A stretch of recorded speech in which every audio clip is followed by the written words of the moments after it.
नमस्कार प्रिय भाई और भौणी माने पुणी आउ एक नुआ भिडियो रे आपण मानक स्वागत।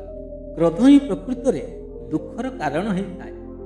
ए क्रोध रे बहुत बड़ बड़ मनीष निजर धैर्य हराई बहुत बड़ बड़ भूल करिथान। आसंतु एई परिप्रेक्षी रे सुंदर कहानी शुणिबा। कहानी आपण मानक निहाती भाव रे भलो लागिबो एवं ए कहानी रू आपण माने बहुत किछि शिखि पारिबे। तो चलंतु आउ देरी न करी सुंदर कहानी शुणिबा।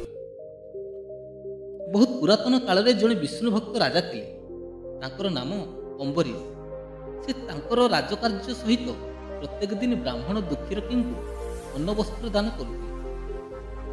अवशिष्ट समय रे विष्णुंकर नाम भजन कीर्तन करी जड़े परम वैष्णव भावे निजर जीवन यापन करुथिले।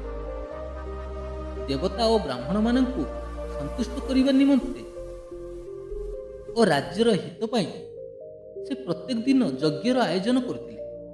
तांकर एही कार्य पाई देवता माने सबुबेले तांको उपरे प्रसन्न होइथिले। से अनेक वर्ष राज्य शासन करि सारी दिने विष्णु को आराधना करिबा पाई सरस्वती नदी कूଳରେ पहुंचिले। से निजर समस्त कामना धन संपत्ति और राजसिंहासन को तुच्छ मणि विष्णु को शरण पशि तांकर भजन कीर्तन रे मजी रही। तांकर एही आराधना रे वैकुंठ बिहारी विष्णु बहुत संतुष्ट होई निजर अस्त्र सुदर्शन चक्र को राजा अम्बरीश को साहाय्य करिया पई तांको पाखे पाखे रहिबा निमंते निर्देश देले। विष्णु को आदेश पाई चक्र सुदर्शन वैकुंठपुर त्याग करी राजा अम्बरीश पाखरे पहुंची तांकु जेकोसी विपदर उद्धार करिबा पाई सदा सर्वदा प्रस्तुत रहे। थरे कार्तिक मास शुक्ल पक्ष एकादशी दिन राजा अम्बरीश तांको पत्नी को सह एकादशी व्रत पालन करिबा पाई जमुना नदी कूल को गले। सेठारे विष्णु को पूजा करी ब्राह्मण मानक सुस्वादु खाद्य अनेक अलंकार और धनुदान कले। एकादशी व्रत समय हेबारु से ब्राह्मण मानक पाद सेवा करी व्रत पाई अनुमति मागी व्रतर आयोजन कले।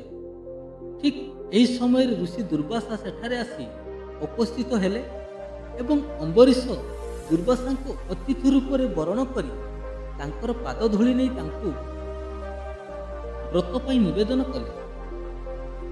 ऋषि दुर्वासा अम्बरीश कथारे सम्मत होई जमुना जल रे स्नान करने को चली। दुर्वासा जमुना नदी जल रे आनंद रे स्नान कर संध्या तर्पण आदि करने को लगे। एणे राजा अम्बरीश ऋषि को अनेक समय अपेक्षा करी देखिले जे व्रत बेल गड़ी जाउछि। व्रत समय पर भजन कले धर्महानि हेबो बोली भाबी विव्रत होई पड़िले। मात्र अतिथि दुर्वासा अनुपस्थिति रे व्रत करिबा पाई तांको विवेक बाधा देला। राजा अम्बरीश कौन करिवे ताहा ठीक करि पारिले नाही। अनेक चिंता करी से एक निष्पत्ति नेबा पाई स्थिर कले। एही निष्पत्ति अनुसार व्रत समय रे जलपान करी व्रतर विधि बढ़ाइबे एवं दुर्वासा आगमन पर तांको भजन दे से निजे भजन करिवे।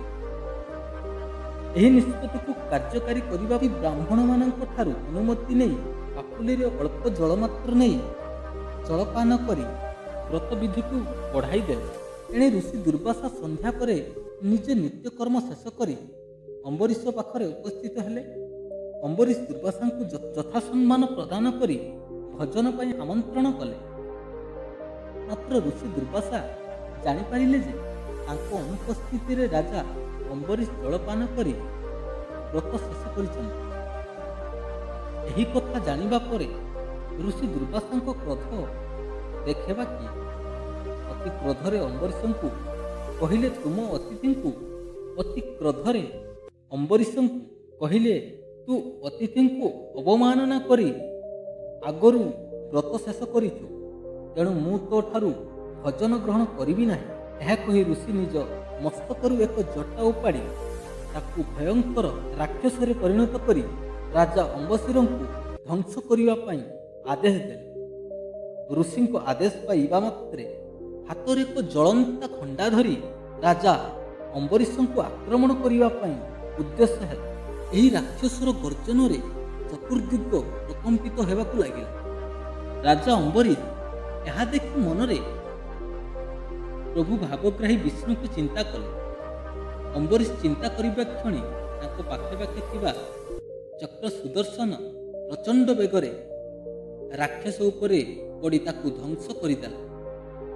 ଚକ୍ର ସୁଦର୍ଶନର ପ୍ରଚଣ୍ଡ ତେଜରେ ଦୁର୍ବାସା ଭୟରେ ଆଖି ବୁଜି ପକାଇଲେ। ରାକ୍ଷସ ଧ୍ୱଂସ ହୋଇଯିବା ପରେ ଚକ୍ର ସୁଦର୍ଶନ ପ୍ରଚଣ୍ଡ ବେଗରେ ଋଷି ଦୁର୍ବାସାଙ୍କୁ ଧ୍ୱଂସ କରିବା ପାଇଁ ତାଙ୍କ ପଛେ ପଛେ ଗୋଡ଼ାଇଲେ। ଜୀବନ ଭୟରେ ଦୁର୍ବାସା ପଳାୟନ କରୁଥାନ୍ତି ଏବଂ ତାଙ୍କ ପଛେ ପଛେ ସୁଦର୍ଶନ ଗୋଡ଼ାଉଥାନ୍ତି। ବେଙ୍ଗକୁ ସାପ ଗୋଡ଼ାଇଲା ଭଳି ଦୁର୍ବାସାଙ୍କୁ ଚକ୍ର ସୁଦର୍ଶନ ଗୋଡ଼ାଉଥାଏ। ଋଷି ଦୁର୍ବାସା ଭୟରେ ମେରୁ ପର୍ବତ ଗୁମ୍ଫାରେ ଲୁଚିବାକୁ ଲାଗିଲେ। ଚକ୍ର ମଧ୍ୟ ସେଠାରେ ପହଞ୍ଚିଗଲା।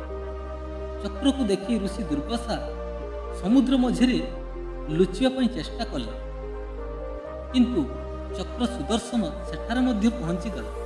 ଋଷି ଦୁର୍ବାସା ପ୍ରାଣ ଭୟରେ ଦଶଦିଗପାଳଙ୍କ ନିକଟକୁ ଗଲାବେଳେ ଚକ୍ର ସୁଦର୍ଶନ ତାଙ୍କୁ ବାଟ ଛାଡ଼ିଲା ନାହିଁ ଏବଂ ଶେଷରେ ଋଷି ଦୁର୍ବାସା ବ୍ରହ୍ମଲୋକରେ ପ୍ରବେଶ କରି ବ୍ରହ୍ମାଙ୍କ ପାଦତଳେ ପଡ଼ି କହିଲେ, ହେ ବିଧାତା, ମୋତେ ସୁଦର୍ଶନ ଆକ୍ରମଣ କରୁଛି, ମୋତେ ଶରଣ ଦିଅନ୍ତୁ।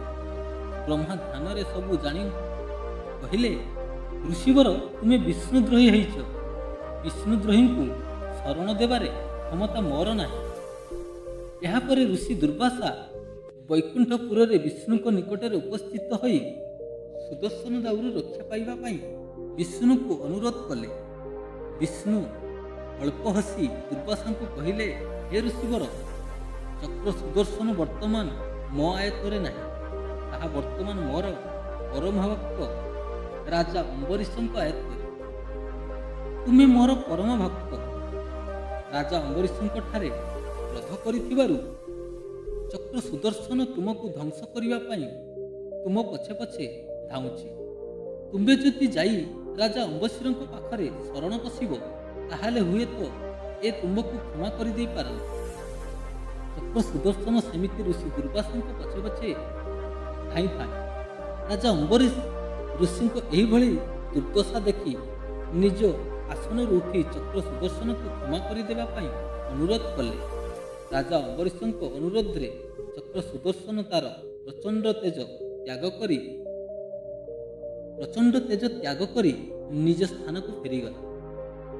ଋଷି ଦୁର୍ବାସାର କ୍ରୋଧ ହେତୁ ଏପରି ଏକ ଅପମାନଜନକ ଏବଂ ଦୁଃଖଦ ପରିସ୍ଥିତିର ସମ୍ମୁଖୀନ ହେଲା।